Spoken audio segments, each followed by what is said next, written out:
कि एक अजीबो गरीब कवि सम्मेलन का ऐलान किया गया। एक अजीबो गरीब कवि सम्मेलन का ऐलान किया गया। अलग अलग व्यवसायों से जुड़े हुए कवियों को एक ही विषय देकर आमंत्रित किया गया। विषय श्रृंगार का था, विशाल था क्योंकि घर के बाहर का था। संचालक के हाथों में बंदूक थी और जेब में चाकू था। जाहिर था वो पेशे से डाकू था। श्रोताओं की कमी न थी क्योंकि खतरों से खेलने की उनकी पुरानी आदत थी। कड़ी सुरक्षा के बीच अध्यक्ष महोदय ने दीप प्रज्वलन किया और बुलेट प्रूफ जैकेट टटोल कर अपना स्थान ग्रहण किया।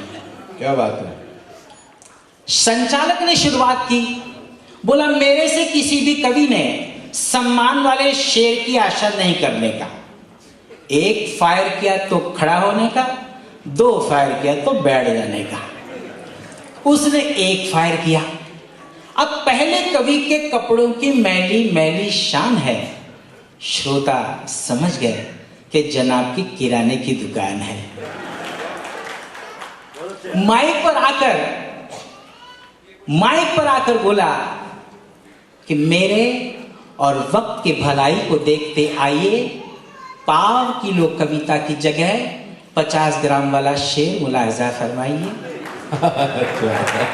बढ़िया बात है भाई बाबा। अब किराने वाले का शेर देखिए, श्रृंगार देखिए कि ऋण से धुला लगता तेरा गोरा बदन, बालों से ब्राह्मी आंवला वाली नारी लगती हो।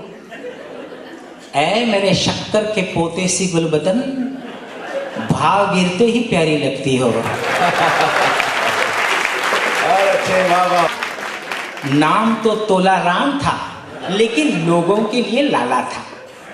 माइक पर आकर बोला कि भाई किराने ने बहुत अच्छा शेर सुनाया और अपने व्यवसाय को साहित्य में स्थान दिलाया। अब मेरा शेर चखिए और आशीर्वाद दीजिए। और उसका श्रृंगार देखिए कि लोगों के लिए वे चेचक के दागी सही, मेरे लिए तो घेवर है। तुम्हारी घुमाने वाली बातों में जलेबी से तेवर है। तुम्हारी चाशनी टपकाती मुस्कान ही मेरे लिए सब कुछ है। सुतर फेणी से बालों की सौगंध, एक तुम ही मेरी बालूशाही हो, बाकी सब कुछ नेवर है। क्या बात है, वाह वाह वाह। एक श्रोता खड़े होकर बोला भाई साहब बैठ जाइए, अगर आपकी मीठी वाणी और ज्यादा गुनगुनाएगी तो सारे हॉल में मक्खियां भिनभिनाएगी। श्रोता तीसरे कवि की प्रतीक्षा करने लगे। एक दूसरे से कहने लगे कि 4 फायर हो चुके हैं, फिर भी पट्टे के खर्राटे जारी है।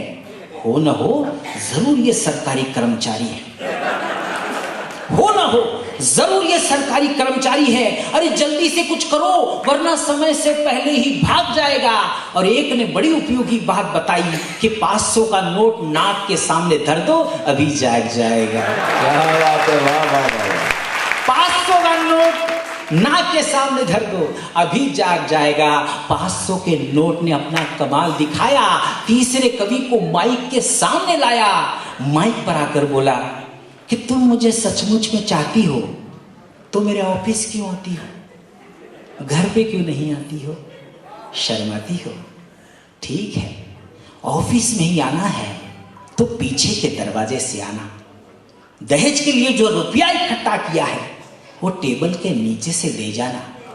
और देखना खिड़की वाली कतार में खड़ी मत रहना, क्योंकि खिड़की के सामने वाली कतार में खड़ी रही तो आदर्शों के साथ बह जाएगी।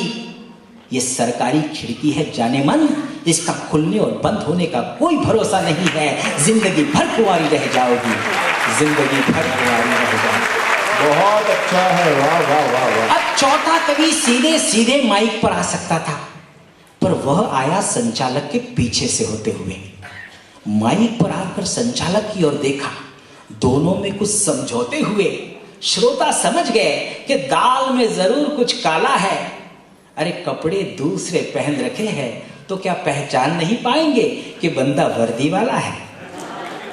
उसने शकी नजरों को टटोल कर अपना राज खोला और बोला कि पानी में रहना है तो कौन साले को मगरमच्छ से बैर लेना है। अरे डाकू संचालक ने तो बस इतना ही इशारा किया कि मैंने तुमको चांस दिया, तुमको मुझको देना है।